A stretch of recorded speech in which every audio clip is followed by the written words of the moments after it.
ازيكم يا جماعة عاملين ايه؟ طبعا دلوقتي شفت الحلقات الأولى من مسلسل رمضان وهكلمكم عليها بشكل سريع كده. بس قبل ما نتكلم قبل أي حاجة يا ريت نعمل لايك وشير وسبسكرايب للشانل واشتركوا على الانستجرام بيج والفيسبوك بيج ومي فولو على تيك توك. ويلا بينا نعرف ايه هما المسلسلات اللي عجبوني وما عجبونيش.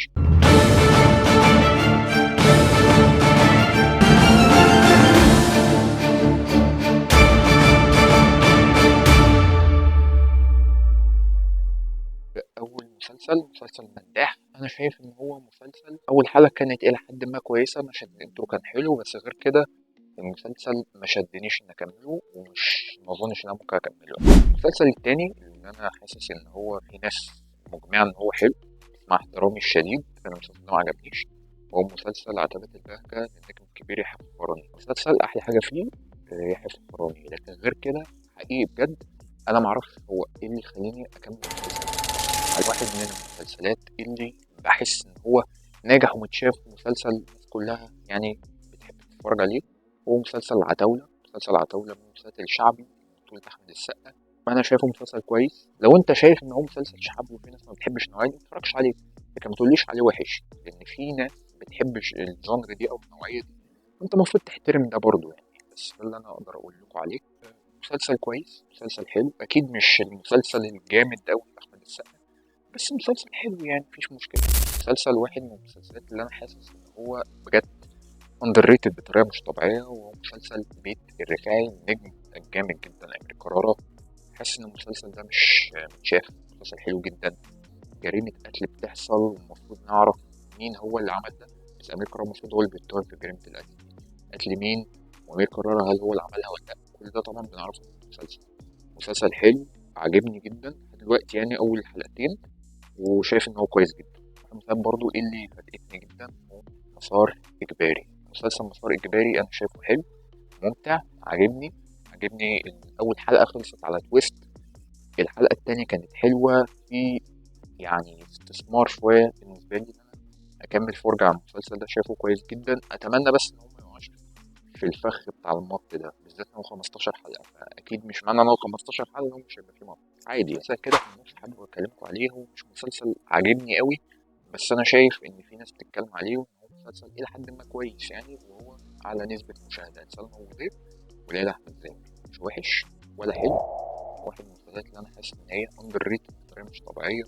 ومسلسل صلة رحم لرياض نصار، المسلسل ده حلو جدا، التتر بتاعه حلو قوي، انت لو ما شفتش المسلسل انصحك بشدة تتفرج عليه ويعجبك جدا. أشغال شقة، يعني أشغال شقة أنا شايف إن هو حلو جدا، دمه خفيف وبيضحك في اول حلقتين او اول 3 حلقات لذيذ جدا. ده لو انت عايز تشوف مسلسل كوميدي ولذيذ انا انصحك بشده تتفرج على المسلسل ده، هيعجبك جدا.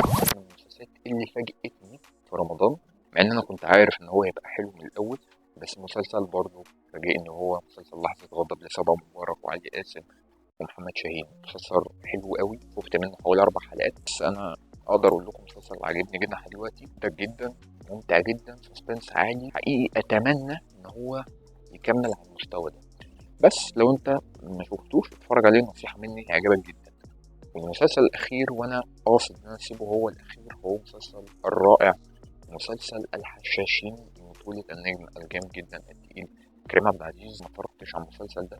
بص، خليني اقول لك على حاجه بسيطه، المسلسل ده مش لكل الناس، مسلسل بيحكي قصه في 30 حلقه، ايقاعه مش سريع زي بقيه المسلسلات، بس بكل تاكيد لو انت حابب تتفرج على مسلسل هيستوريكال، مسلسل دراما، مسلسل في نوع من انواع السسبنس شويه، في اكشن شويه، بس المسلسل بيحكي قصه اكتر ما هو بيوريك الحاجات اللي انت متعود تشوفها في أي مسلسل رمضان يعني. فانا بالنسبه لي لو انت حابب تشوف اي مسلسل من المسلسلات دي انا ارشح لك بشده مسلسل لحظه غضب، مسلسل اشغال شقه، مسلسل صله رحم، مسلسل حشاشين طبعا، بس ده لو انت يعني بتحب النوعيه دي من المسلسلات. وبس، وده كان كل رأي، وده كان كل كلامي على المسلسلات كلها اللي نزلت في رمضان انا شفتها طبعا السنه دي.